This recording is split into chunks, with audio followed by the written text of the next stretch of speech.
Pakuluan pa natin yung karne para malambot siya pag kinain, sinabay sa gulay na.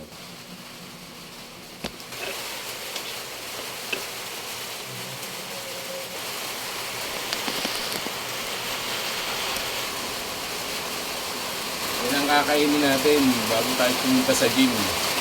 Gulay. Para may lakas tayo kasi kailangan natin ng gulay. Ganda sa katawan. Maraming makukuha diyang mga vitamins. Subukan muna natin i-check yung karne kung malambot na. Tigas-tigas pa. Kumasa, check natin yung karne kung malambot na. Okay na, medyo malambot na. Iyain na natin. Ihiwain natin yung pinakuluan nating karne. Ihiwain natin yan. Mga kamasil, magluluto tayo ngayon ng pang-lunch. Ginisang pakbit. Ito yung mga gagamitin natin. Bawang, saka sibuyas, kamatis. Ito yung gulay natin. Dito na pinahita yung paghihiwa. Mga kamasil, samahan nyo ako. Let's go. Mga kamasil, sisimula na tayo ng medyo low heat. Iyan natin tong oil. Hintayin natin siyang minute bago natin ilagay yung ating mga ingredient. Ito. Sibuyas, bawang at saka kamatis. At saka ito, bagong alamang. Huhugasan pa natin yan mamaya, panghuling-huli yan. Tapos oyster sauce. Basta lapit ka. Yan natin.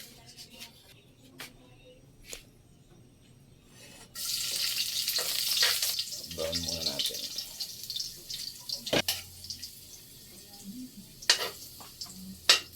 Buyas.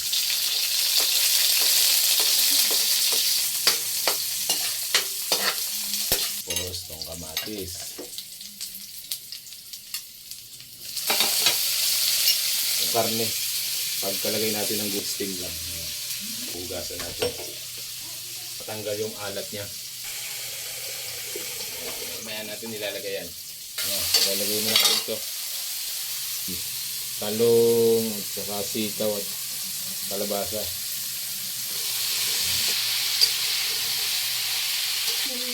Ilalagay mo natin itong karne.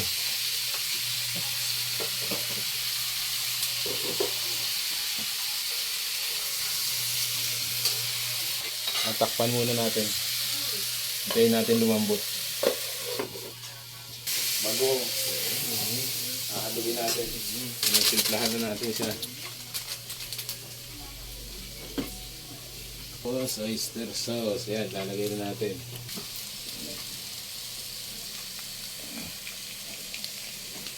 Ulit natin.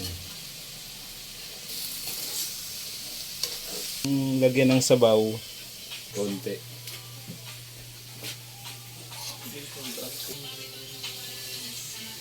Sabaw-sabaw siya.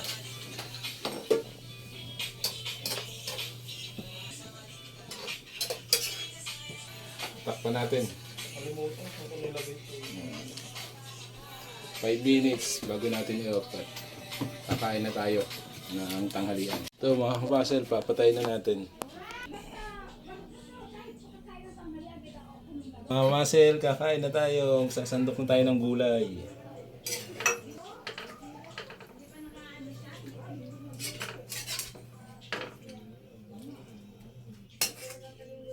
Kain tayo ng ating nilutong gulay.